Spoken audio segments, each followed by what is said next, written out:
물론 보면서 읽을 거지만 저도 공지를 보고 있기 때문에 한번 쭉 이제 봅시다.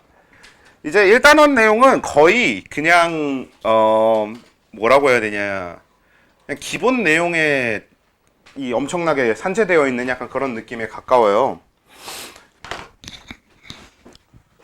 자, 일단 그 생명체 기본 단계부터 쭉 정리를 해보면, 처음 저 내용은 알고 있는 거잖아. 생명체 구성 단계. 동물은, 그러니까 원래 동물이든 식물이든 공통적으로 되는 게 세포가 모여서 조직, 조직이 모여서 기관, 기관이 모여서 개체가 되는 건데, 동물의 경우에는 세포, 조직, 기관, 기관계, 개체 해서 기관하고 개체 사이에 기관계가 껴있는 구성 단계를 가지고 있는 거고요. 그 다음에 식물은 세포, 조직, 조직계, 기관, 개체 구성 단계를 가지고 있죠. 그러니까 이게 그냥 중요한 게, 그러니까 결국은 기관계랑 조직계가 되게 단순해. 조직이 복잡하고요. 식물은 조직이 되게 복잡하고 기관이 단순합니다. 그래서 기관이 워낙 단순하게 몇 개 없어. 식물 기관 실제로 딱 5개만 있는 거거든요. 그래서 식물은 기관이 단순하니까 기관계가 따로 필요 없었던 거고, 대신 식물은 조직이 되게 복잡해요. 그에 비해서 동물은 조직 자체는 몇 개 없어요. 근데 그 조직의 조합으로 기관이 굉장히 다채롭게 구성되어 있는 게 동물이거든. 그래서 기관계가 필요했던 거라서 그냥 그 얘기인 거고요. 그래서 이제 그 동물의 조직, 식물의 조직, 식물의 조직계, 얘네들을 이제 한번 쭉 같이 정리를 하는데, 동물의 조직 첫 번째, 몸 바깥을 덮거나 몸 안의 기관과 내강을 덮고 있는 조직, 이름이 뭐게? 피부라고 하지 않고요. 그러니까 피부 조직은 맞아. 근데 우리가 그건 좀 뭐라고 해야 될까요? 일상생활 용어 쪽에 가깝고 생명과학 용어라고 보기엔 좀 어렵고요. 우리가 상피 조직이라고 해요. 요거 좀 아래 거랑 같이 좀 얘만 좀 비교해서 보면 좋을 것 같은데, 아래 식물의 조직의 첫 번째도 식물의 바깥을 덮는 조직 이렇게 되어 있죠. 그래서 동물의 바깥을 덮거나 식물의 바깥을 덮거나 이 두 가지가 일단 둘 다 뭐 어떻게 얘기하면 피부 조직 같은 게 될 거거든. 근데 이때 동물의 피부, 동물의 껍질은 상피라고 부르고요. 식물의 껍질은 표피라고 부릅니다. 요건 이제 표현의 차이예요. 그래서 우리가 흔히 상피라고 얘기하면 동물의 세포를 얘기하는구나, 표피라고 얘기하면 식물의 세포를 얘기하는구나를 바로 지칭하는 약간 이름 같은 게 되는 거지. 그렇죠? 준식아 하면 준식이가 돌아보잖아요. 네, 그러니까 우리가 이렇게 상피, 표피는 이름이니까 정확하게 그렇게 되어 있다라는 거고요. 일단 뒤에 얘는 좀 천천히 하고 그 조직 이름부터 좀 나열을 해볼게. 다른 조직을 결합시키거나 지지하는 조직, 이건 뭐가 있게? 이건 뭐라고 부르게? 이름 안에 다 그 힌트가 있어요. 결합 조직 내지는 지지 조직 하면 좋겠죠. 그래서 정확하게 결합 조직 쪽이 맞습니다. 근데 이 결합 조직은 꽤 복잡한 편이에요. 우리 몸의 조직들 중에서 가장 좀 복잡하게 되어 있는 게 결합 조직인데, 그것도 뒤에 예시 얘기하면서 자세히 얘기해 보고요. 그 아래 몸의 근육을 구성하는 조직, 이건 뭐겠어? 네, 근육 조직. 근육 조직입니다. 그 다음 마지막, 자극을 받아들이고 신호를 전달하는 기능을 가진 조직, 뭐예요? 신경 조직 되겠죠. 네, 그래서 그렇게 됩니다. 별거, 일단 이름 자체는 별거 아니잖아. 자, 근데 그러니까 상피 조직부터 예를 얘기해 보면, 상피 조직의 대표적인 예가 그냥 우리가 알고 있는 피부 조직이 돼요. 그러니까 피부 조직은 상피 조직에 들어가는 어떤 좀 더 특정한 이름이 되는 거지. 더 넓은 이런 분류의 범위로서의 이름은 상피 조직이라고 해야 되고요. 그 안에 피부 조직이 있는데 피부 조직은 특별하지 않잖아. 그래서 그런 거는 딱히 꼭 외워야 되는 건 아니야. 여러분들이 보면 상피 조직인 거 아니까. 근데 여기서 좀 중요한 건 분비샘들이 여기 들어가요. 그러니까 대표적인 상피 조직 중에 대표적인 게 땀샘이 있고요. 아니면 침샘, 위샘, 이런 소화샘의 분비샘들이나 땀샘 같은, 혹시 기억하는지 모르겠는데 우리 생원에서 저희 수업할 때 외분비샘이라는 이름으로 좀 이렇게 다뤄봤던 애들이 있거든요. 딱 걔네들이 전부 요 상피 조직에 들어가. 그래서 우리가 걔네들을 외분비샘이라고 부를 수 있는 거야. 상피 조직의 일부라서. 그래서 걔네들이 좀 특별한 예시니까 걔네들은 좀 따로 외워두셔야 되는 그 예시가 되겠죠. 문제를 낼 거면 그걸로 낼 거 아니에요, 그렇죠? 그래서 걔네들이 좀 중요한 예시가 되고요. 그 다음이 결합 조직인데 결합 조직에 들어가는 건 뭐가 있을 것 같아?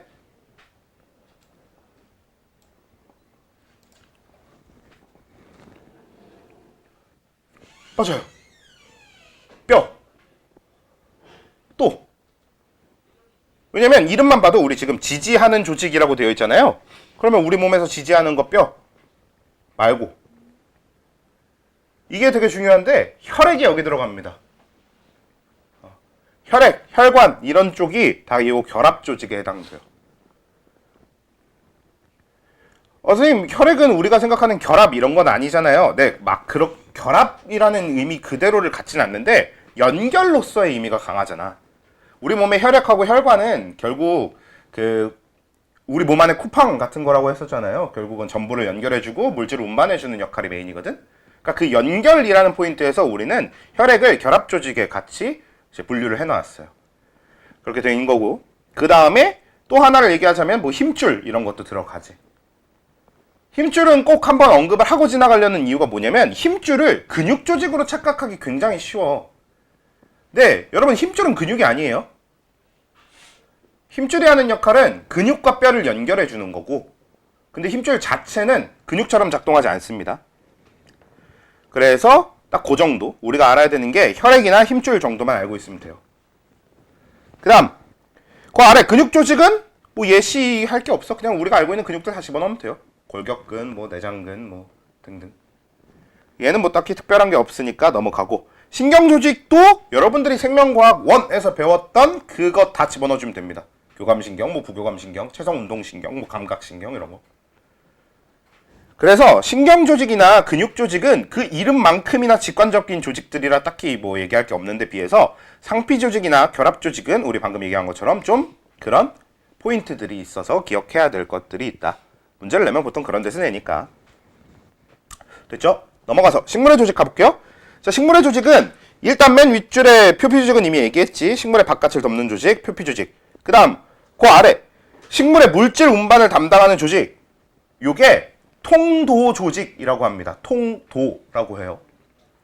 통로 아니고 통도라고 하거든.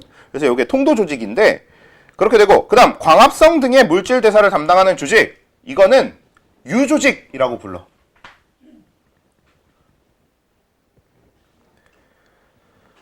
자, 근데 재밌는 게 이렇게 세 가지가 지금 표피 조직이 있고, 그 다음 통도 조직이 있고, 그 다음 유조직이 있는데 이 세 가지 앞으로는 빈칸이 하나 더 있어, 그치? 그러면 이 세 가지 조직을 묶어서 부르는 표현이 하나 더 있어야 된다는 얘기가 되거든요. 이 세 가지 조직을 우리가 영구조직이라고 불러.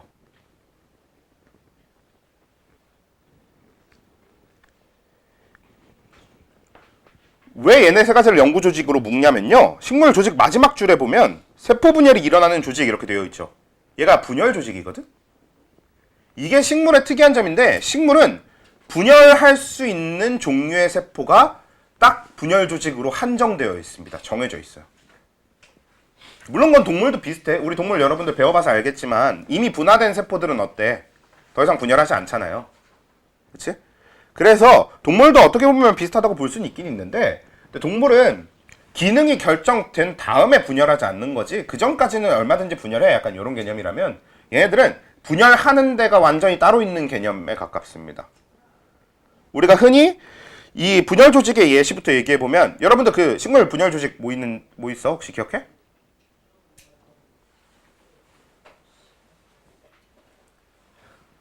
일단 가장 기본적인 건 생장점이라고 하는 게 있어. 식물의 생장점은 그 집에서 식물 키우는 사람 손 없어. 요즘은 집에서 식물을 아예 안 키워요. 아, 그래. 저는 집에 다육식물이나 그 산세베리아 이런 걸 좀 어릴 때, 저도 이제 저희 집에서 저는 안 키우는데, 저는 제 한 몸 건사하기도 너무 힘들어서 식물이 우리 집에 들어오면 다 죽어버릴 것 같거든요. 실제로 저희 집에 되게 오랫동안 살고 있는 식물이 하나 있어요. 이끼. 아무것도 안 해줘도 사니까. 그래서 이끼를 선물로 받았는데 걔는 아무것도 안 해줘도 계속 살아있더라고. 그래서 그것만 계속 살고 있고. 그래서 저희 집에 뭐가 없거든요.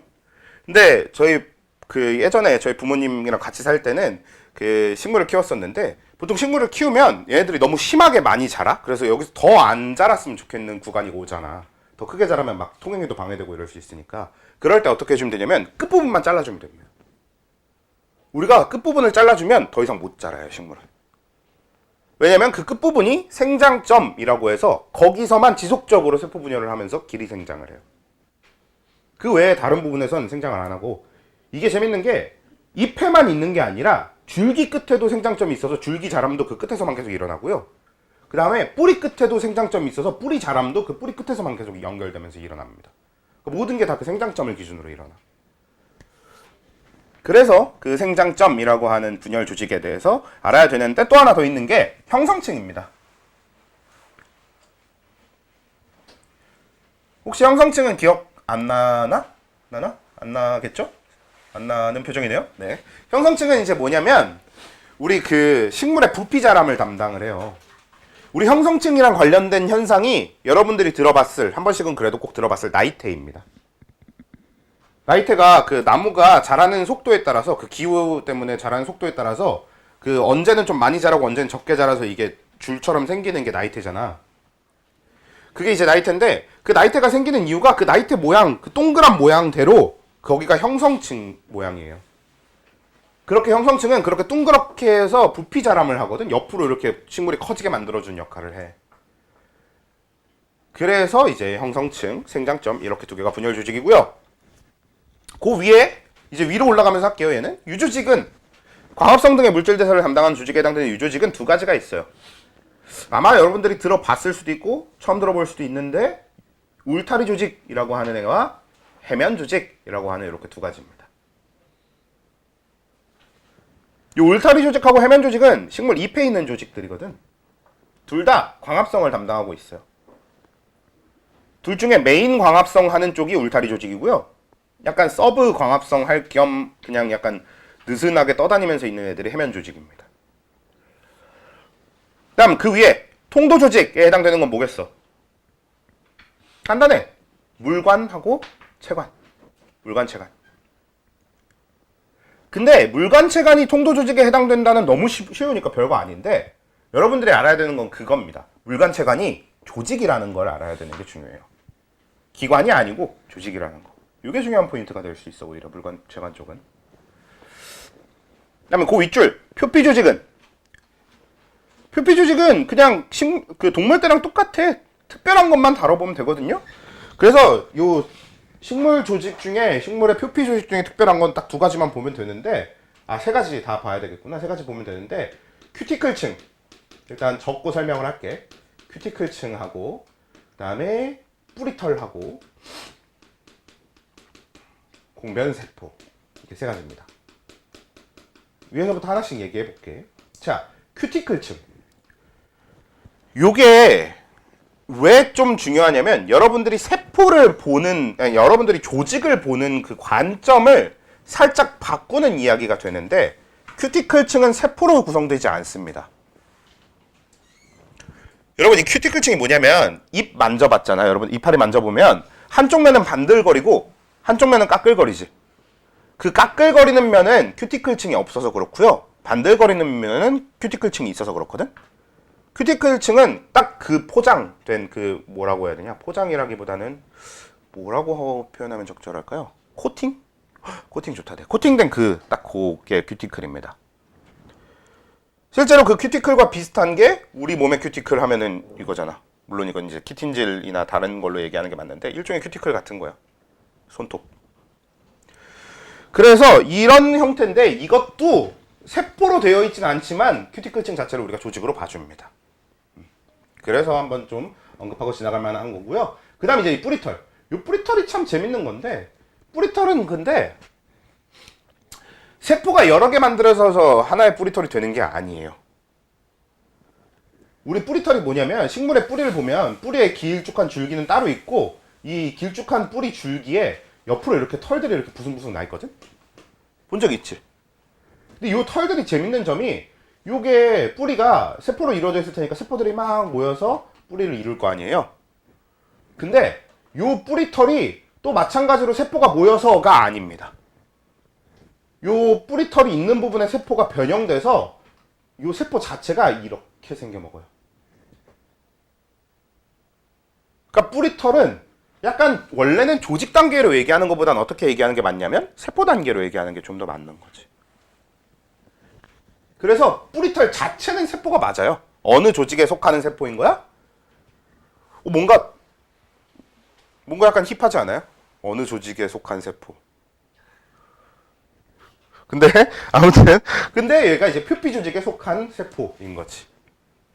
이 뿌리털은 요 표피 세포가 변형된 거다 이런 건 한번 그냥 들어만 두시면 될 것 같아요. 딱히 이런 거 가지고 질문을 하지는 않으니까.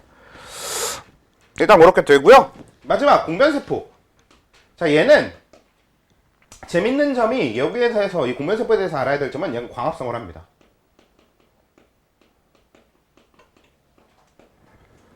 원래 광합성을 담당하는 애들은 유조직에 몰빵되어 있는 게 맞고, 반대로 얘기하면 유조직이 아닌 애들은 광합성 안 하거든요.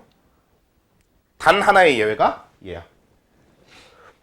유조직만 광합성을 해. 근데 유조직이 아닌데 광합성하는 애가 딱 하나 있는데 그게 공변세포입니다. 얘는 표피조직에 해당되는 세포예요. 자, 공변세포는 왜 광합성을 하냐면 얘의 광합성은 유조직의 광합성과는 이유가 달라. 유조직의 광합성은 목표가 뭐야? 식물이 살아가기 위한 영양분을 만드는 게 목표거든요. 근데 공변세포의 광합성은 이 공변세포가 뭐냐면 입술입니다. 식물의 입술. 실제로 생긴 것도 봐도 정확하게 딱 입술처럼 생겼어요. 그래서 이 공변세포가 이 공변세포 가운데 구멍을 기공이라고 하는데, 이 공변세포가 부풀었다가 다시 수축했다가 이완됐다 수축했다가 하면서 가운데 기공을 열었다 닫았다 하거든? 그걸 통해서 식물은 기체 교환을 해요. 식물의 기체 교환은 그 기공을 통해 일어나. 근데 그 기공을 통해서 기체 교환이 일어나게 얘를 열고 닫기 위해서 광합성을 합니다. 요건 여러분들 몰라도 되는 내용인데 그냥 재밌으니까 요거 이야기가 나온 김에 잠깐 한번 설명을 해드려보고 갈게요. 요 공변세포가 작동하는 방식이 참 재밌는데, 공변세포가 가운데 이렇게 잎이 있으면 양쪽으로 이렇게 세포가 그냥 이렇게 달려있는 거거든. 옆에 이렇게 세포 하나, 이렇게 세포 하나 이렇게 달려있는 거거든. 근데 이 세포가 신기한 게 이 식물세포기 때문에 세포벽으로 둘러싸여 있어요. 근데 이 세포벽이 바깥쪽 세포벽은 굉장히 얇고요. 안쪽 세포벽은 굉장히 두껍게 되어 있습니다. 이렇게 둘이 붙어 있으면 얘는 이쪽 세포벽이 두껍고 얘는 이쪽 세포벽이 두꺼워요. 그리고 바깥쪽 세포벽은 얇고 얘도 바깥쪽 세포벽이 얇아요. 자, 이렇게 된 상태에서 얘네들이 광합성을 해. 그러면 얘네들이 가진 포도당 농도가 어떻게 돼? 올라가. 그쵸? 근데 포도당 농도가 올라가면 포도당 물에 녹기 때문에 얘네 안에 삼투압이 증가해요. 농도 자체가 올라가. 농도가 높아져. 그러면 요 안에 용액들이 주변보다 농도가 높잖아. 그래서 주변으로부터 물을 빼앗아 옵니다. 그러면 물이 밖에서 안으로 들어와 버리니까 얘네들의 부피가 커지거든? 이 부피가 커질 때가 재밌는 게, 이쪽은 세포벽이 얇다 그랬지. 그러면 세포벽이 얇은 쪽은 부피가 많이 커져요. 근데 안쪽은 세포벽이 되게 두껍다고 했지. 두꺼운 쪽은 세포벽이 많이 커질 수가 없겠죠. 그래서 안쪽은 별로 안 커져. 그러면 한쪽은 엄청 커지는데 한쪽은 별로 안 커지니까 안 커지는 쪽이 엄청 커지는 쪽으로 딸려갑니다. 그러면서 기공이 이렇게 열려. 이런 식이야. 근데 그 포도당은 세포호흡하다 보면 금방 쓰거든. 그래서 이렇게 해서 광합성을 해서 열려. 근데 세포호흡을 통해서 다 써버리잖아. 그럼 금방 다시 닫혀요. 또 광합성해서 열렸다가 또 세포호흡해서 써버리면 닫혀요. 이렇게 공변세포가 계속 열었다 닫았다 하는 거지.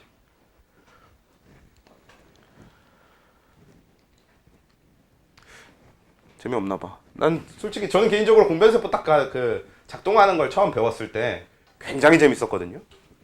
저희 때는 똑같아. 생투 처음 내용이 너희들이 지금 배우는 이거랑 거의 비슷한데, 그때는 하나하나의 내용을 좀 더 깊게 가르쳤었거든.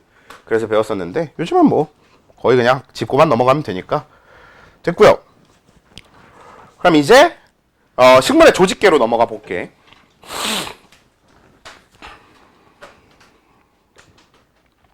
자, 식물의 조직계는 맨 위에 식물의 내부를 보호하고 수분 출입을 조절하는 조직계라고 되어 있어요. 그러면 얘는 딱 봐도 뒤에 포함된 조직부터 얘기해보면 딱 봐도 여기 표피조직이 들어갈 것 같지 않아요? 그치? 실제로 표피 조직이 들어갑니다.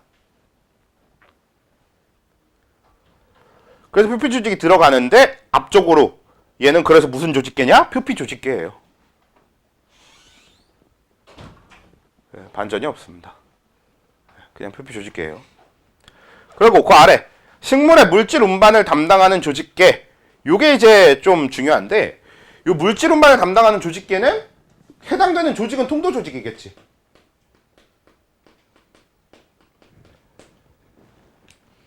그치? 그리고 조직계의 이름은 통도 조직계가 아니라 관다발 조직계예요.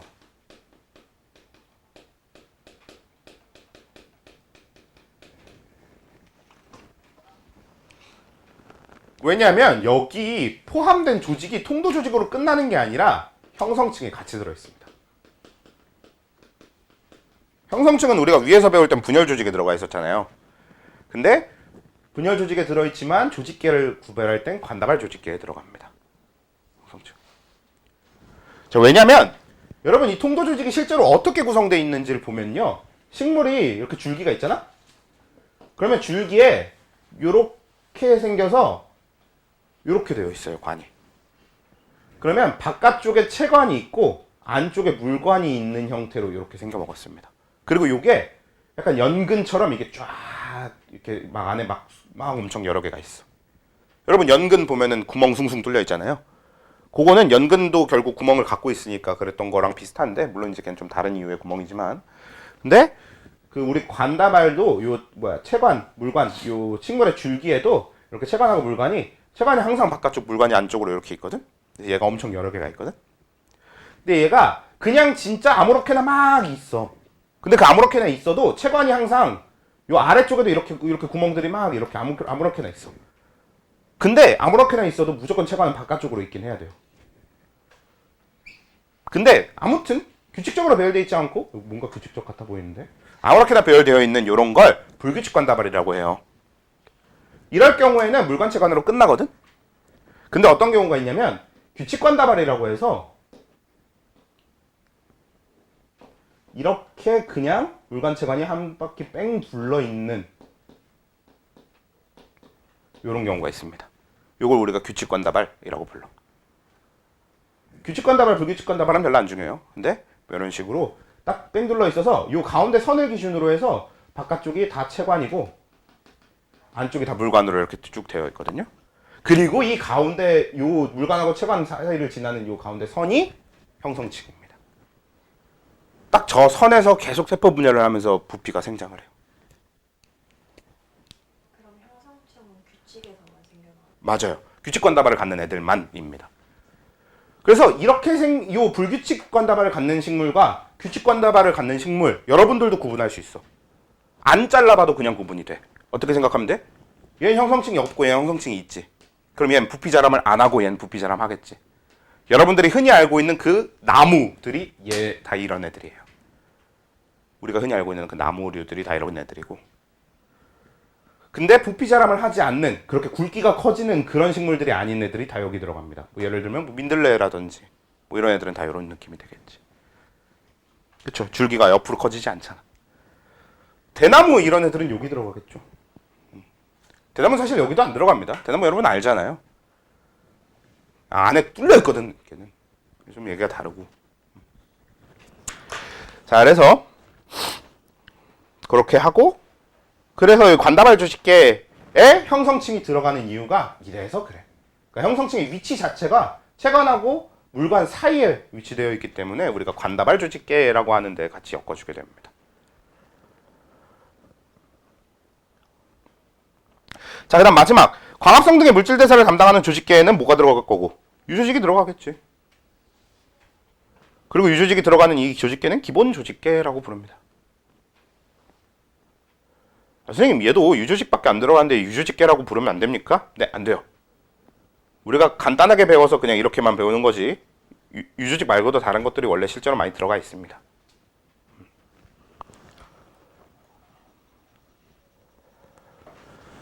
자, 그러면 그 아래 이제 식물의 기관으로 넘어가 볼게요. 내려가 볼게. 식물의 기관 딱 두 개가 있어요. 두 개로 크게 나뉘어. 식물의 영양을 담당하는 기관. 앞에 뭐라고 부르면 되겠어? 영양기관. 식물의 생식을 담당하는 기관 뭐라고 부르면 되겠어? 생식기관. 크게 이렇게 딱 둘로만 나뉘어요. 그리고 여러분 그 식물 기관이 딱 5개 있어요. 영양기관에 속하는 게 뿌리, 줄기, 잎. 끝입니다. 생식기관에 속하는 거, 꽃, 열매. 끝입니다.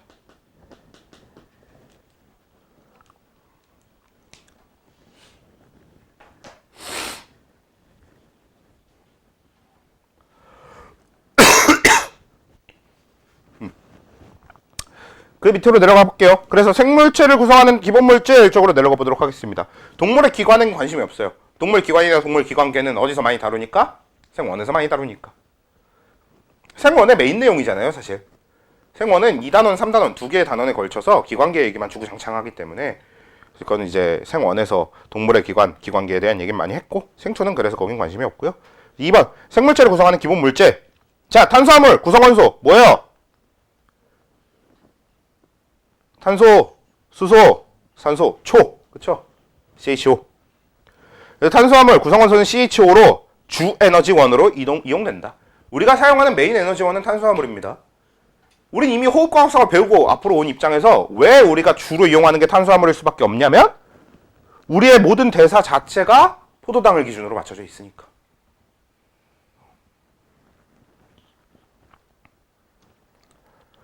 네, 탄수화물은 거기 보시는 것처럼 단당류, 이당류, 다당류 이렇게 나뉘거든요. 자, 단당류 3가지부터 얘기해볼게. 단당류 3가지 중에 가장 첫 번째, 가장 대표적인 거 뭐예요? 여러분이 다 알만한 단당류. 포도당. 이건 다 알잖아. 그래서 포도당을 포함해서 과당, 갈락토스로 하기도 하고요. 갈락토오스로 하기도 하고요. 갈락토우즈로 하기도 하거든요. 애매하니까 이렇게 할까요? 갈락토스. 이렇게 할게요. 네, 이렇게 됩니다. 그래서 갈락토스 이렇게. 그래서 포도당, 과당, 갈락토스 이렇게 3가지가 단당류예요. 얘는 모든 탄수화물의 기본 구성이 된다고 보시면 돼요. 근데 사실 실제 탄수화물은 이거보다 더 여러 가지 단당류를 갖긴 하는데 사람 몸을 구성하는 포도당은 적어도 사람 몸에 있는 탄수화물은 적어도 이 범주 안에 있습니다. 대부분 그래도. 자, 단당류의 대표 3가지는 그래서 이렇게 되고요. 이당류는 뭐겠어? 이당류는 2개씩 모였다는 뜻이거든. 그래서 이당류는 공부할 때 뭐가 되게 중요하냐면 단순히 이름만 아는 게 아니라 어떻게 2개가 모였는지가 되게 중요해집니다. 가장 대표적인 거. 여러분 포도당 2개가 모이면 뭐게?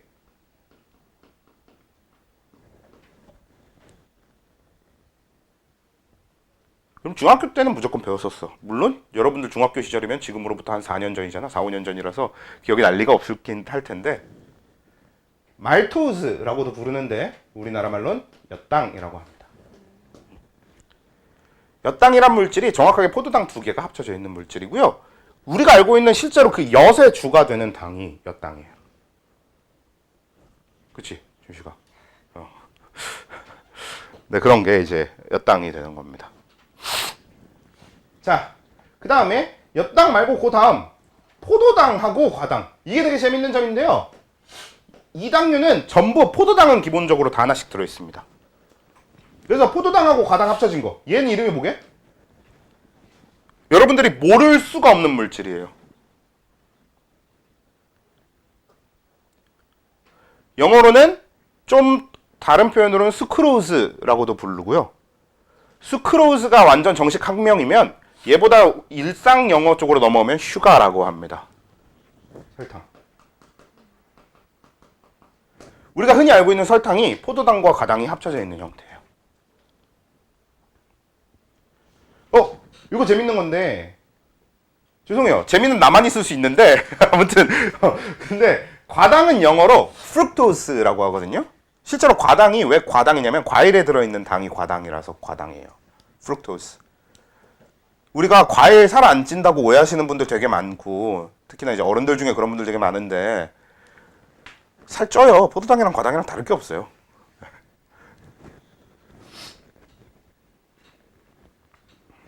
물론 이제 흔히 얘기하는 과일은 살 안 쪄의 가장 대표적인 건 사실 과일에 들어있는 당류는 그렇게 양이 많지는 않으니까 일 건데 아무튼 그렇고요. 아 근데 과당이 원래 포도당보다 좀 건강한 당이긴 합니다. 우리 몸에 혈당 변화가 좀 적어요.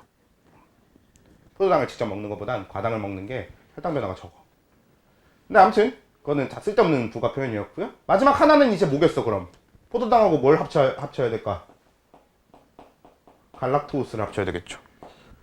이렇게 포도당하고 갈락토스를 합친 걸 뭐라고 하게? 우리가 흔히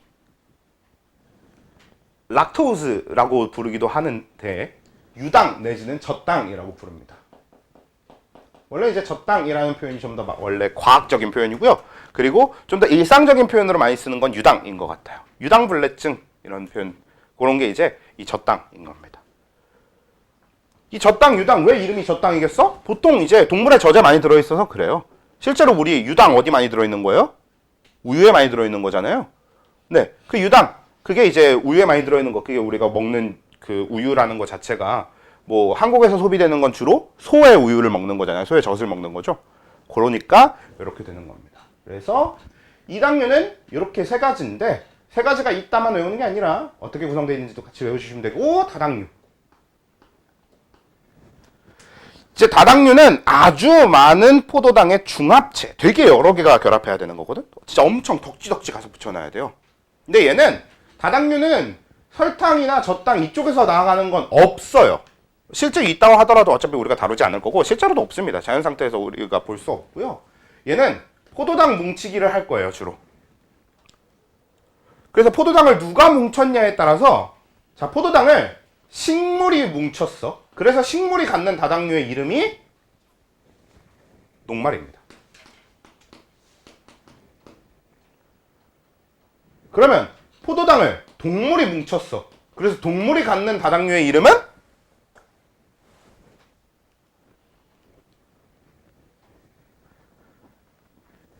글리코젠이에요.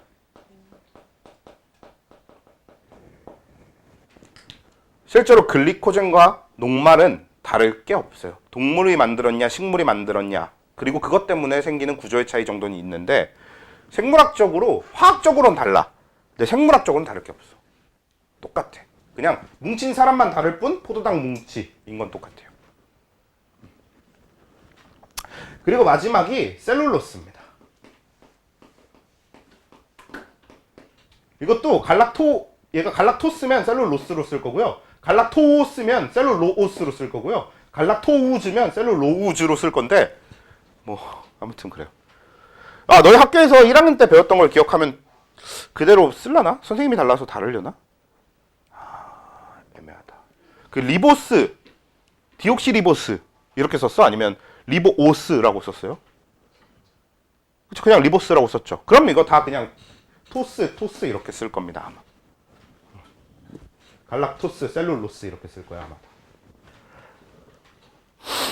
셀룰로스는 이건 좀 재밌는 건데 얘 뭐예요? 얘가 식물의 세포벽입니다.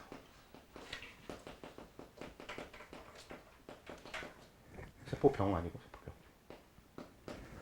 그리고 셀룰로스는 그냥 밑에 그냥 따로 여러분들이 살짝 적어주시면 좋을 것 같은데 셀룰로스는 당단백질이에요. 당단백질.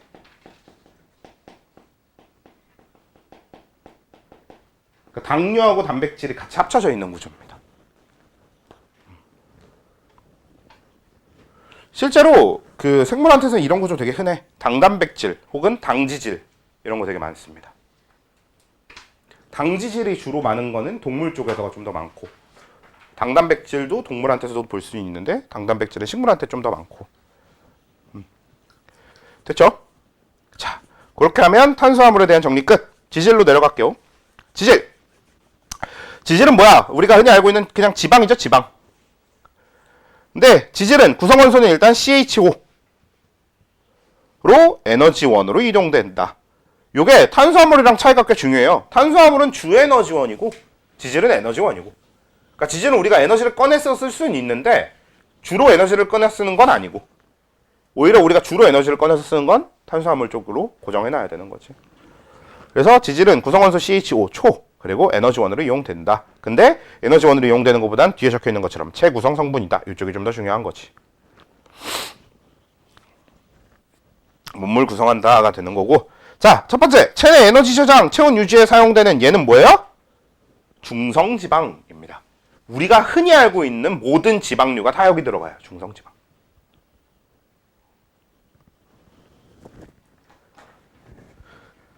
그리고 중성지방은 어떤 구조? 해파리 구조. 이렇게.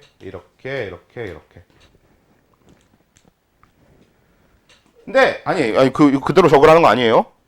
표현은 다시 할 거야. 근데 요거는 이제 실제로 이렇게 그냥 많이 그리는데 실제 생김새가 이렇게 보면 되고요. 여기서 얘가 글리세롤이고 요 아래가 지방산이잖아. 그래서 우리는 표현을 하고 우리가 외워야 되는 건 글리세롤 한 분자, 지방산 세 분자. 뭐 한 분자인 건 한 분자라고 적을 필요 없죠. 그럼 글리세롤하고 지방산 세 분자가 결합한 거. 이게 중요한 겁니다.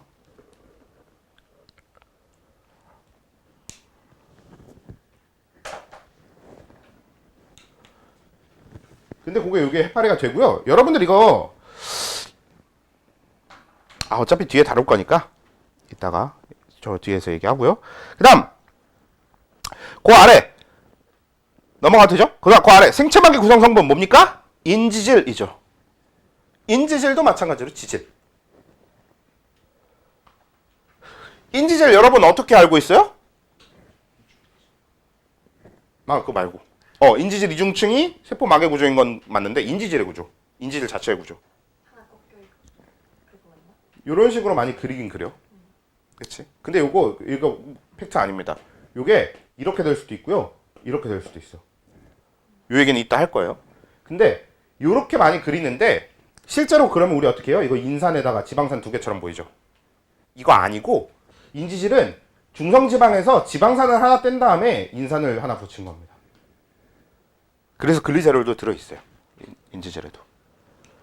그래서 인지질의 구조는 인산, 글리세롤, 지방산 두 개 이렇게가 됩니다.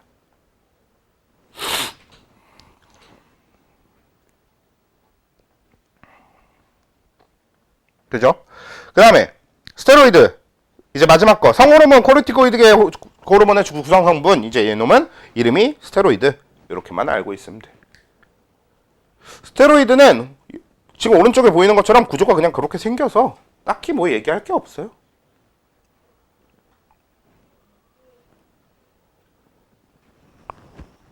됐지? 넘어갈게요.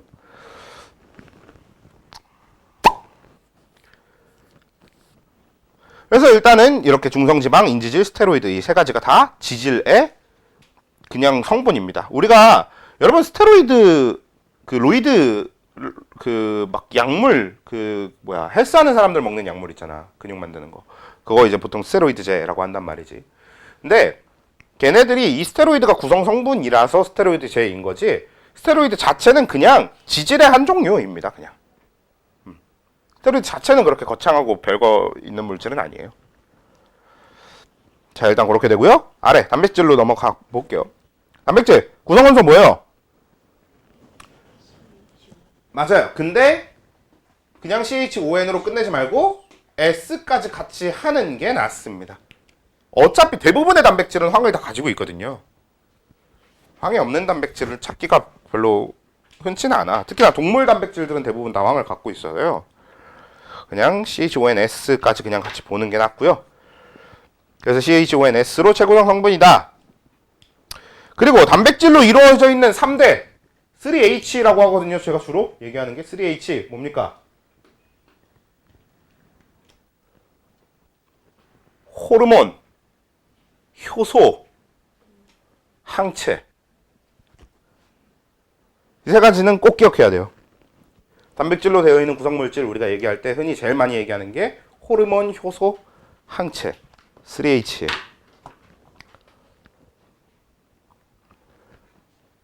그래서 이런 것들을 물질을 구성하며 열과 pH에 약해. 단백질의 가장 큰 특징하면 열과 pH에 약하다는 점입니다. 특히나 열에 굉장히 약해요. 그 다음에 얘는 뭐가 무슨 결합하는 거예요? 결합은 무슨 결합이라고 해요? 우리 단백질을 이루는 결합을? 기억이 안 나? 펩타이드. 그렇죠? 펩타이드 결합을 해요. 누가? 아미노산이. 그래서 아미노산이 펩타이드 결합을 통해 단백질을 이룬다. 그리고 그 밑에 있는 게 아미노산의 구조인데 되게 여러 번 봤을걸? 제가 생원이든 화원이든 막 이쪽 설명하면서 아미노산 그래도 꾸준히 몇 번씩 그리니까 그렇죠? 딱 그게 이제 아미노산의 구조입니다. 그 위에 R 있잖아요. 저 R 자리에 뭐가 들어가냐에 따라서 아미노산의 종류가 결정되는 거예요. 주로 황이 들어갈 거면 저 R 자리에 황이 들어가는 겁니다. 자, 근데 밑에 괄호를 보시면 그러니까 이 지금 아미노산을 기준으로 했을 때 왼쪽 NH2 부분하고 오른쪽 COOH 부분 각각이 왼쪽 NH2 부분은 뭐라고 해? 아미노기라고 부릅니다. 그래서 이거 우리 호흡 세상에 졸아? 아니지? 잠깐 눈을 감은 거지? 아니야? 아, 눈을 감은 것도 아니었어?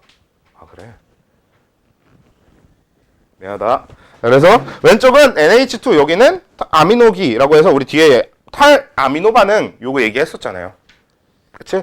우리가 이 아미노산을 세포호흡에 이용하려면 탈아미노 반응을 통해서 이 아민기, 아미노기를 떼준 다음에 나머지만 저기 세포호흡 과정 안에 집어넣어서 가공에 집어넣어서 쓴다 이렇게 했었죠. 그리고 오른쪽은 다 알잖아. 카복식이. 요거 화학적으로 꽤 중요한 내용인 건데 여기서 왼쪽 아미노기 옆에 그냥 적어두시고 오른쪽 카복식이 옆에 같이 적어두면 좋은 내용이 뭐예요? 이 카복식이는 산성기고요. 아미노기는 염기성기입니다. 그래서 아미노산은 가장 대표적인 양쪽성 물질이에요. 얘를 염기랑 섞어도 중화 반응을 하고요. 얘랑 산을 섞어도 중화 반응합니다.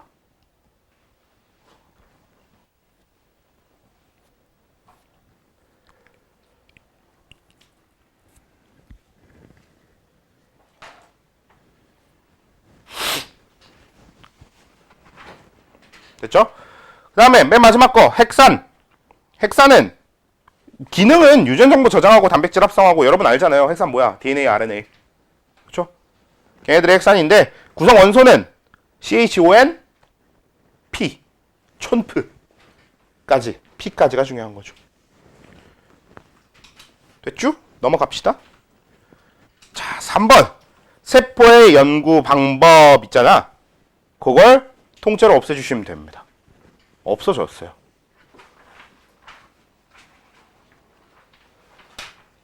(4번) 세포소기관 나오기 전까지 있는 쟤네들을 통째로 없애주시면 되는 게 없어지진 않았어요. 있긴 있거든? 근데 정말 아주 간단한 형태로만 남아있어요. 그냥 어떤 느낌으로 됐냐면 우리가 세포를 연구할 때 현미경을 이용해서 관찰도 하고요. 그 다음 자기방사법이라는 표현도 안 배우고 그냥 이렇게 방사성 동위원소를 이용해서 이렇게 표지해서 보기도 하고요. 이런 식으로 그냥 나열하는 내용으로 그냥 퉁쳐져 있더라고요. 그래서 이제는 세포 연구 방법 이거는 이렇게 일일이 공부해야 될 내용은 전혀 아니게 됐습니다. 요거 넘어가고. 그래서 4번 세포소기관 요걸 얘기를 해봐야 되겠는데 세포소기관 처음에 핵은 뭘 가지고 있겠어? 유전물질 혹은 DNA 유전물질이 좀 더 맞는 말 같아요. 유전물질을 가지고 있어서 세포생명활동의 중심이 된다. 결국 그 유전물질이 DNA인 거지. 자, 일단 봅시다. 핵은 부가 설명이 좀 필요해. 왜? 중요하니까.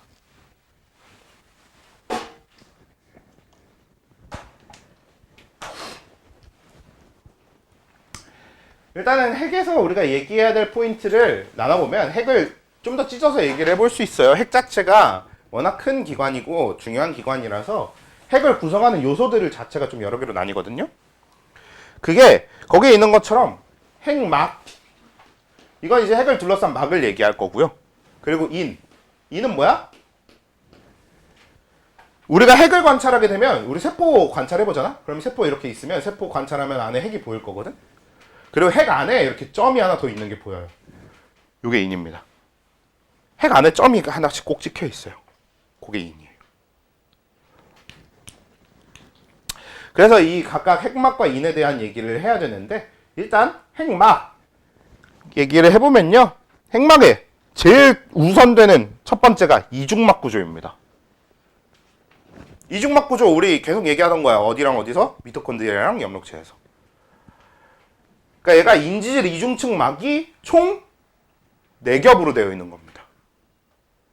그러니까 인지질 이중층이 2겹이잖아? 그러면 그걸 해서 4겹. 그러니까 표현이 좀 이상하네요. 인지질로 하면 4겹인 거고 인지질 이중층으로 하면 2겹인 게 맞네요. 네, 그렇게 되어 있는 거지. 그래서 이중막 구조인 거 되게 중요하고요. 이중막 구조로 외막의 일부는 소포체랑 연결되어 있습니다. 우리 뒤에 다룰 소포체랑 연결되어 있어요. 실제로 핵막은 이렇게 여기다 볼게요. 핵의 안쪽 막이 이렇게 쭉 있고요. 핵의 바깥쪽 막이 바로 이렇게 붙어서 있는데 이렇게 가다가 갑자기 일부분이 이렇게 쭉 이렇게 나와 있어요. 이렇게 나와 있어요. 그리고 다시 그리고 다시 이렇게 연결됩니다. 요게 소포체예요. 핵의 바깥쪽 막이 이렇게 연장돼서 나와 있는 걸 소포체라고 하거든. 그래서 핵막은 그렇게 소포체와 연결되어 있다가 되는 거고요. 그 뭐가 있냐? 핵공이 있습니다. 핵은 보면 핵막이는 진짜 그냥 구멍이 송송 뚫려 있어요. 근데 이 구멍이 되게 정교하게 DNA는 못 나오되 RNA는 나올 수 있는 크기를 딱 만들어뒀습니다. 그러니까 우리 DNA 이중나선 구조잖아. RNA는 단일 막대 구조잖아요. 그러면 아주 약간의 그 크기 차이가 있긴 있을 거거든. 딱 그 사이의 크기로 구멍이 송송 나 있어. DNA는 못 나오고 RNA는 나오게. 그러니까 핵공의 주요 존재 이유 자체가 그 RNA의 이동이거든요. 그래서 그렇게 되어 있고요. 그 다음 인은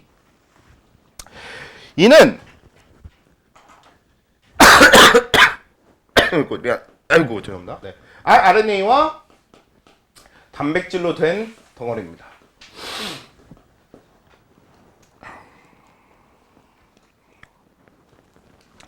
핵심은 단백질은 어차피 그냥 얘를 좀 같이 묶어두기 위한 구조 정도에 좀 더 가깝고요. RNA 얘가 아주 중요해요.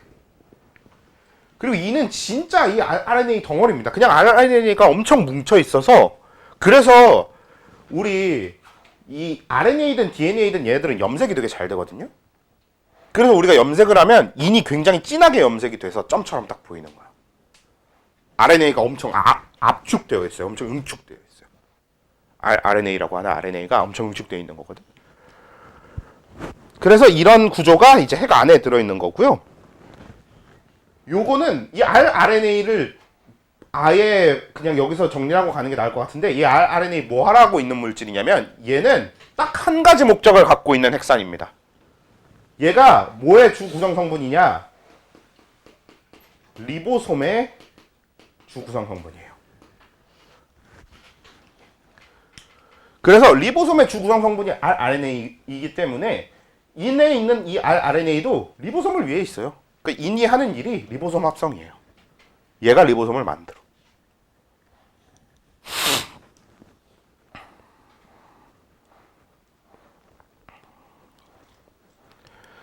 자, 그렇게 돼서 리보솜이 합성된다 이렇게 될 거고요. 그 다음에 그 아래 리보솜 해보면요. 그래서 리보솜 구성도 결국 RNA와 단백질로 되어 있는 겁니다. 과니까 단백질을 앞에 적어야 되나? 단백질 과. 맞네요. 단백질과 RNA로 이루어져 있다. 이런 식이. 수소는 어차피 크게 상관은 없으니까.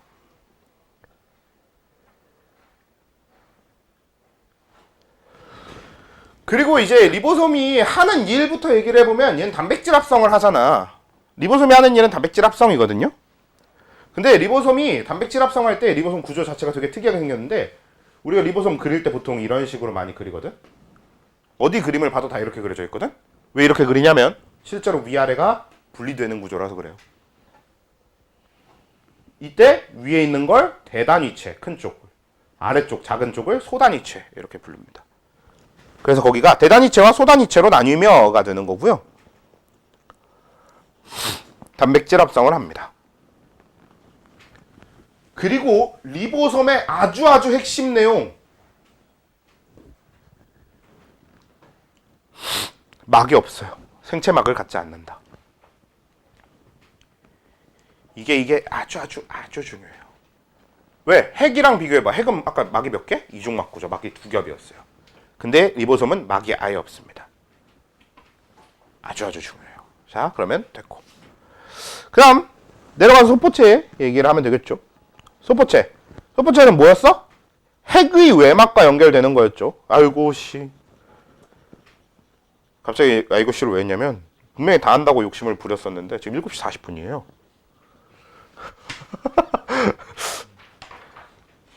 조금 욕심내면 다 할 수는 있을 건 같아. 8시에 가야 되는 사람 없잖아. 우리 화투 시간 좀 잡아먹고 생투 이거 끝내고 가자. 아, 만약에 그냥 넘어가도 그냥 좀 더 하자는 얘기입니다. 그냥 끝내고 끝냅시다. 오늘 끝을 내자. 자, 그래서 계속 해볼게요. 그래서 소포체는 핵의 외막, 아까 그린 것처럼 핵의 외막과 연결이 되어 있는 건데, 그래서 얘는 단일막 구조가 되죠.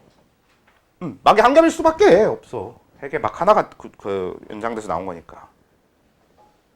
자,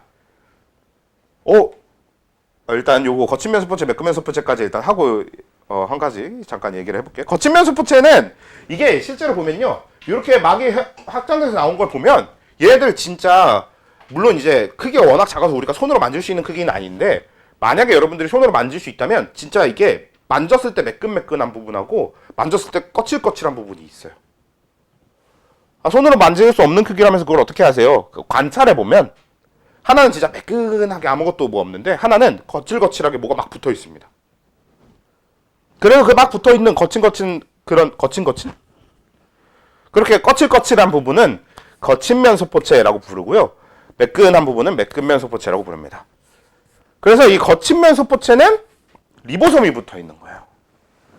그 리보솜이 붙어 있어서 거친 거야. 아까 얘기한 그 막 엄청 뭐가 붙어 있다, 거칠거칠하게 뭐가 붙어 있다. 이게 리보솜입니다. 그리고 리보솜이 붙어 있기 때문에 주로 하는 일은 단백질 합성이고요. 근데 사실 단백질 합성은 리보솜이 하는 거고, 소포체의 직접적인 역할은 운반이 주 목적인데, 아무튼 그래서 그건 우리 묶어서 단백질을 합성하고 운반하는 게 거치면 소포체의 주 역할이에요. 그리고 매끈면 소포체의 주 역할은 이제 지질을 합성하고 운반하는 겁니다. 왜냐면 매끈면 소포체는 그 리보솜이 붙어 있지 않으니까 단백질 합성은 못 하고 지질 합성을 해요. 보통 인지질 이런 것도 매끈면 소포체에서 만들어지고 하는 겁니다.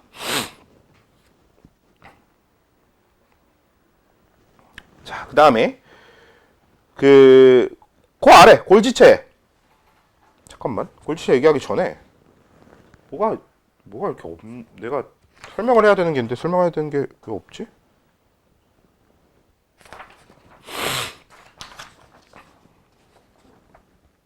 와, 프린트에 세포막이 없구나.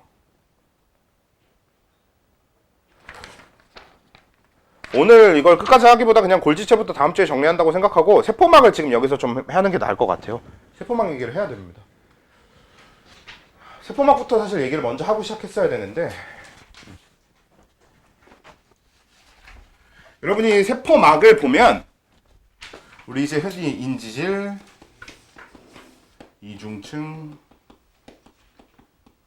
이렇게 부르는 요 인지질에 대해서 얘기를 해봐야 되는데, 여러분 혹시 유동 모자이크 막 구조라는 표현 들어본 적 있어요? 1학년 때 세포막, 원래 너네 인지질 이중층 그 고1 때 과학에서 배우는 거지? 아니야? 기억이 안 나? 그러면 어차피 다 기억이 안 나겠구나. 네, 그냥 할게요. 그래서 이 인지질 이중증으로 되어 있는 우리가 생체막을 얘기할 때, 그러니까 결국 우리 몸의 생체막들은, 생체로 되어 있는 생체막들은 전부 다 인지질 이중증으로 되어 있는 거거든. 근데 이 인지질 이중층이라고 하는 게 여러분 알고 있는 것처럼 이렇게 인지질이 이런 식으로 되어 있어요. 이렇게 계속 쭉 나열되어 있는 거예요. 그래서 얘가 이렇게 쭉 엄청 길게 연결이 되면 이제 막이 되는 거죠. 이게 막인데 이 막이 생각보다 얘네들이 단단하게 묶여 있는 구조가 아니에요. 얘네들이 둥실둥실 떠다니는 구조에 가깝습니다. 그래서 흔히 우리가 얘를 뭐라고 부르냐면 아까 얘기한 유동 모자이크 막 구조라고 부르는데,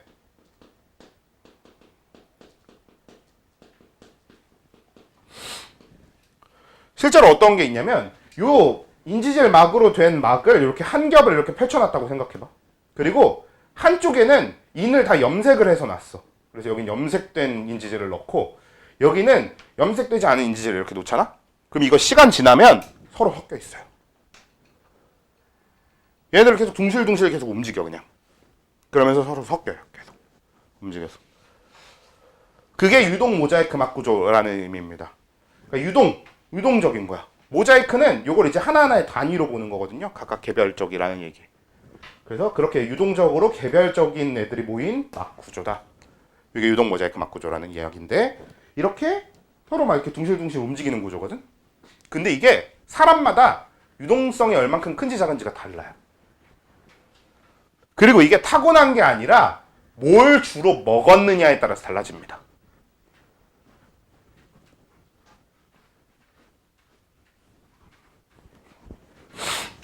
이게 아까 얘기한 조거랑 연결이 되는 건데, 자, 우리 인지질을 그릴 때 주로 이렇게 그리는데, 이게 인지질의 구조를 한눈에 보기 편해서 그냥 둘 다 넣어놓은 건데, 이 지방산하고 이 지방산이 서로 달라요.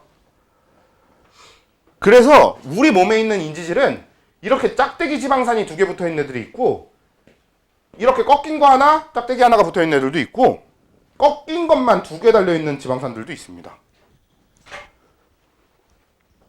이때 우리가 이 꺾인 지방산을 불포화 지방산이라고 부르고요.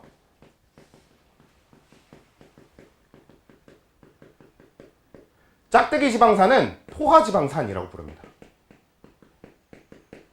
들어본 적 있는 말이지. 여러분 포화 지방, 불포화 지방 들어보잖아.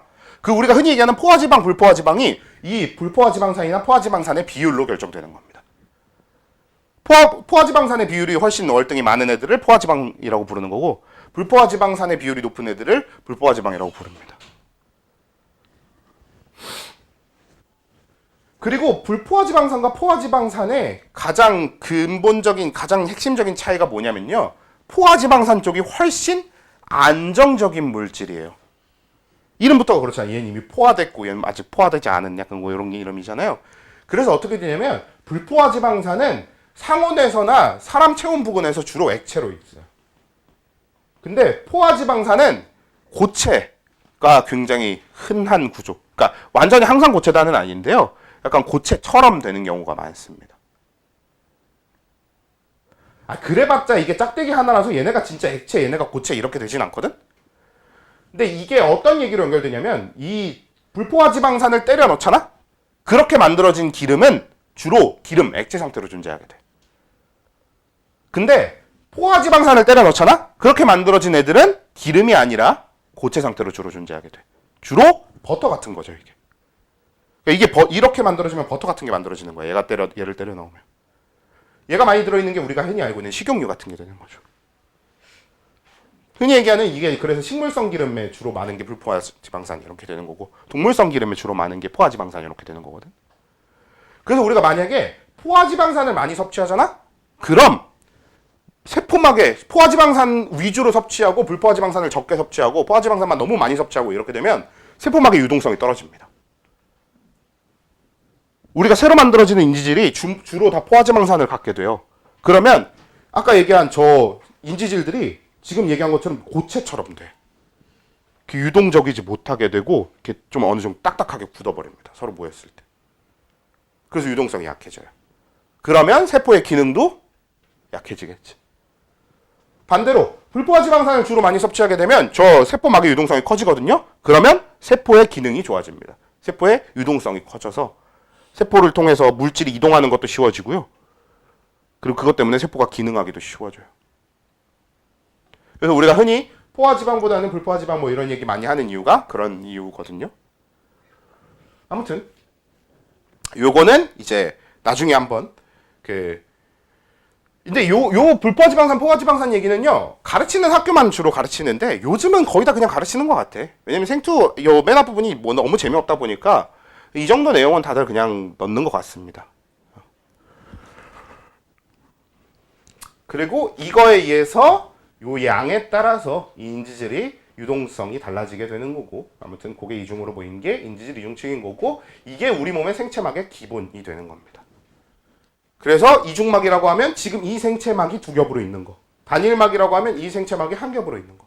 막이 없다고 하면 이 막 자체가 아예 없는 거. 리보솜이 이 막이 아예 없는 거. 그렇죠? 이런 구조가 되는 거고요. 뭐 아직 세포막 설명이 이걸로 끝났으니까 더 나가 할 수는 있겠네요. 나가봅시다. 골지체. 근데 그게 떠올라. 지금 어차피 이게 다 외울 거잖아. 그러니까 외울 거니까 여러분들이 그냥 외우면 되기는 하는데 예전에 에타 여러분 뭔지 아십니까? 에브리타임. 그러니까 에타가 그냥 에브리타임인데 에타는 결국은 그냥 에브리타임이라고 하는 시간표 앱이긴 하거든요. 원래 출발은. 근데 에타에 뭐가 있냐면 그 에타를 이용하는 게 주로 이제 대학생들이니까 그 대학생들용 게시판이 있어. 같은 대학을 다니는 사람들끼리도 볼 수 있고 사실 다른 대학을 다니는 애들끼리도 공유할 수 있는 글들을 적을 수 있는 공간도 있는데 보통은 학교 내 커뮤니티로 사용되는 공간이거든요. 익명 커뮤니티로. 학교 내 익명 커뮤니티로 주로 사용되는 공간이 에타인데 에타에 전에 어떤 글이 올라온 적이 있냐면 서울대생이 쓴 에타 글이 되게 화제가 됐었어요. 왜 화제가 됐냐면 지금 내가 공부하고 있는 이 내용을 아주 느린 속도로 라디오처럼 읽어주는 수업이 있었다고? 그게 뭐야? 교수님이 그냥 앞에서 수업하는 게 결국 그거거든? 그러니까 우리가 수업을 들을 때 교수님이 그냥 책을 읽어. 그렇기만 해도 사실 우리는 그럼 선생님이 책을 그냥 읽기만 해요. 무슨 재미가 있습니까? 그래서 수업 듣기가 너무 힘들고 수업이 너무 재미가 없어요. 이렇게 얘기하잖아. 막상에 나중에 시험 직전에 가서 공부하려고 보면 그 수업도 이라도 들을 걸 이렇게 되는 거지. 그래서 우리가 외워야 되는 내용도 누가 그렇게 읽어주는 걸 들으면서 한 번씩 생각을 해보고 나서 외우는 거랑 아닌 게 차이가 되게 크거든. 그래서 이 글이 되게 화제가 됐었어요. 물론 그 글을 쓴 사람이 서울대생이니까 더 화제가 된 거긴 하지만 아무튼 그래서 이제 그런 의미로 한 번씩 우리가 쭉 정리하고 가는 거기도 하니까 그냥 하면 되지 뭐. 자, 골지체. 골지체는 물질의 저장과 운반을 담당하는 세포 소기관입니다. 그러니까 얘는 우리 몸의 쿠팡이 저 혈관이었으면 세포 안의 쿠팡은 골지체예요. 골지체가 전반적인 물질 운반 저장을 담당하고 있습니다.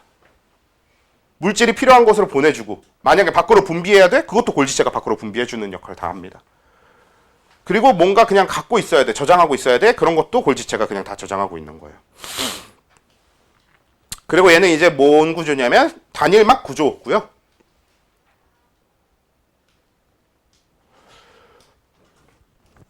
그리고 이제 납작한 주머니 모양. 얘가 골지체가 실제로 어떻게 되어 있냐면 뭐라고 생각하면 될까? 여러분들 그 필통이나 파우치 같은 거 되게 얇고 납작한 파우치를 여러 겹 그냥 겹쳐 놓은 게 골지체예요. 그러니까 골지체가 실제 우리 그림을 보면은 이렇게 그냥 이렇게 똥 쌓여 있는 것처럼 이렇게 되어 있거든. 약간 틸라코이드 막 그라나처럼. 근데 얘가 막하고 막이 서로 연결돼 있지 않아. 그래서 요 하나하나의 막들로 되어 있는 그냥 요 하나의 어떤 저장 공간이 그냥 여러 겹으로 이렇게 쌓여 있는 게 골지체입니다. 물론 골지체 중에서는 연결된 부분이 있는 애들도 있긴 하지만 기본적으로 그냥 연결되지 않았다고 보시면 되는데 이런 구조를 여기서 이제 시스터나라고 불러요. 그래서 골지체는 이제 시스터나 구조가 여러 겹 쌓여있는 형태를 가지고 있다. 그리고 이 골지체는 저장과 운반이 주 역할이잖아. 그 중에서도 아까 얘기한 분비가 주 역할이거든요. 그러니까 저장 운반을 많이 해야 되는 애들은 주로 분비를 많이 하는 애들이 가져야 되는 거거든. 그래서 얘는 어떤 세포들한테서 많이 발달되게 되냐면요. 얘들은 소화계의 세포들에서 제일 많이 발달되게 됩니다. 뭐 소화계 포함해서 모든 분비샘을 가진 그런 애들은 다 여기에 해당되는 거죠. 분비샘의 세포들, 뭐 소화계의 세포들. 왜? 소화계의 세포들 뭐 하니까? 제일 메인 역할이 뭐야? 소화액 분비하는 거잖아. 그렇죠? 그래서 걔네들한테서 특히 이제 골지체가 발달해요. 이 골지체가 발달한다는 게 진짜 간단한 건데 세포, 얘 세포를 관찰해 보면 골지체가 진짜 엄청 크게 보입니다. 겁나 크게 보여요. 다른 애들 다 깔고 뭉갤 정도로 크게 보입니다. 자, 그 다음 미토콘드리아 넘어갈게요. 왜냐면 우리가 호흡 때 설명한 그 내용 그대로 다시 딱 이미 이거는 우리 설명했어요. 마찬가지로 밑에 엽록체에 대한 설명도 우리 다 했습니다. 광합성 때. 그때 했던 뭐 어디에 DNA가 있고 RNA가 있고 어디에 리보솜 있고 이런 얘기거든요. 준식디? 그런 얘기거든요. 그러니까 그건 넘어가고요. 와, 벌써 물리하려고 빌드업 하네. 체력 쌓으려고 지금. 저는 물리쌤이 아닙니다. 안 먹혀요. 자, 그 다음 리소점 볼게요. 그냥 끝까지 달릴게. 리소점은 얘는 이제 단일막 구조거든요. 일단. 자, 근데 여기서 어차피 뒤에 거 다른 거 설명하는 것보다 분류를 먼저 해둡시다. 결국은 여러분들이 뭐만 외우면 되냐면 이중막이 누구고 막이 없는 애가 누구고만 외우면 돼요. 왜? 이 둘 빼고는 나머지 다 단일막이라서 단일막이 훨씬 제일 많거든. 그래서 이중막인 거 딱 세 가지 외우시면 됩니다. 핵, 미토, 엽록체. 그리고 막이 없는 거 방금 리보솜 했으니까 리보솜이랑 하나는 이따 추가할게요.가 됩니다. 그래서 요것만 외우시는 게 나아요. 나머지는 다 단일막. 이렇게 끝내는 게 나아. 자, 근데 리소좀은 뭘 갖고 있냐면 가수분해 효소를 가지고 있고요. 그래서 세포 내 소화라고 하는 걸 담당하고 있습니다.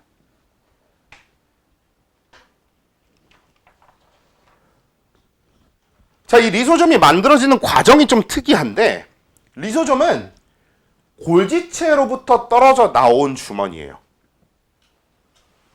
자, 리소좀이 만들어지는 과정이 이 골지체 안에 얘가 이제 저장한다고 했잖아. 주로 이제 이 리소좀을 만드는 주머니를 따로 하나를 만들어. 그리고 이 안에는 뭐만 몰빵으로 들어있냐면 이 안에 가수분해 요소가 몰빵으로 들어있어요. 그래서 얘를 약간 우리 수제비 뜨듯이 일부가 이렇게 떨어져 나옵니다. 그럼 이게 그냥 그 리소좀이에요. 진짜 딱 수제비 뜨는 것처럼 이렇게 띡 떼서 이렇게 하나씩 내보내는 거지. 이렇게 만들어지는 게 리소좀이에요.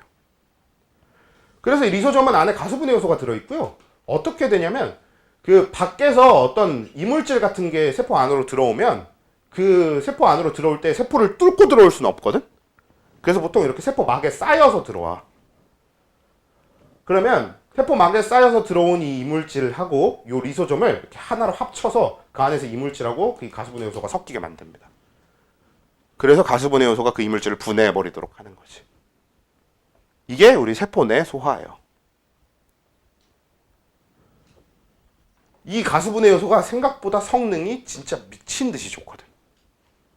단백질로 되어 있는 건 다 깨버릴 수 있어요.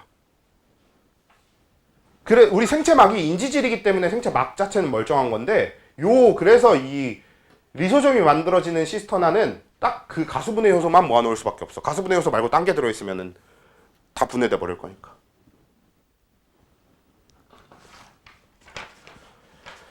그래서 그렇게 되고요. 얘는 어디에서 발달한다가 되냐면 리소좀이 가장 발달한 세포는 백혈구입니다. 왜? 우리가 방금 이야기한 이 과정 있지? 이게 식균작용이에요. 이 가장 대표적인 게 식균작용입니다. 균을 먹어. 그래서 이렇게 세포막에 균을 둘러싼 다음에 리소좀이랑 이렇게 합쳐버려. 그럼 균이 리소좀에 의해서 분해됩니다. 자, 그 다음 액포. 액포는 단일막 구조입니다.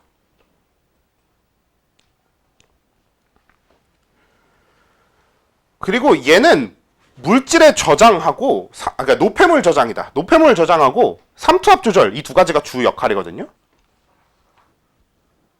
일단 적고 설명을 해보면 노폐물 저장 말 그대로 진짜 노폐물을 저장하는 겁니다. 세포 안에서 만들어지는 여러 가지 노폐물을 저장하고요.